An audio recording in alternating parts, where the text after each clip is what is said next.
नमस्कार दोस्तों, आज हम आप सभी के समक्ष लाए हैं जेठ मास में गौ माता की कहानी।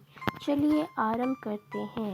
एक दिन गौ माता ने दिलीप राजा की परीक्षा करनी चाही। जैसे ही प्रकृति का सौंदर्य निहारते राजा दिलीप की दृष्टि फिरी, नंदिनी गौ माता गुफा में चली गई।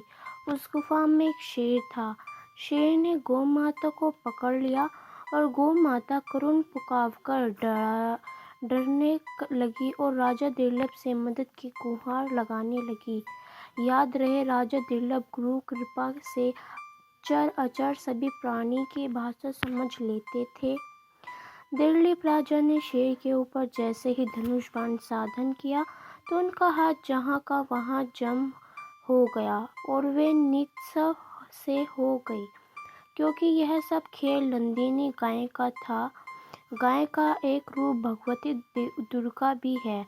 वही देवदान्य किन्नर और मानवों को शक्ति प्रदान करती है।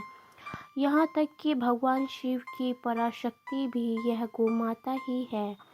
जब हाथ जकड़ गया, राजा दिलीप मुंह से ही चिल्लाए, कोई दुख नहीं होगा, मगर हे सिंहराज, अपने इस नंदिनी गाय को आघात पहुंचाया तो मैं जीते जी भी मर ही समझो। शेर ने कहा कि अरे तू तो एक राजा है, मुझे गाय को खाने दे और वशिष्ठ जी को इस गाय के बदले दूसरी 1000 गायें देना, क्योंकि ऐसी बेवकूफ़ी कर रहा है। दिलीप ने कहा, नहीं, ये गौ माता को छोड़ दे और मुझे खा ले, बस और कुछ नहीं जानता। बस गौ माता हमसे इतना प्यार चाहती है। और गौ माता ने राजा से कहा कि बस मैं तुमसे प्रसन्न हूँ, मैं तो तुम्हारी परीक्षा ले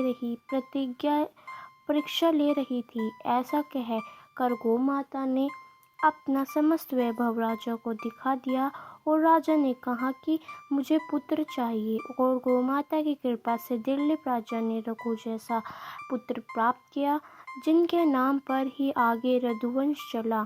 इसी रघुवंश में आगे जाकर स्वयं भगवान राम के रूप में नारायण प्रकट हुए। बोलो गौ माता की जय।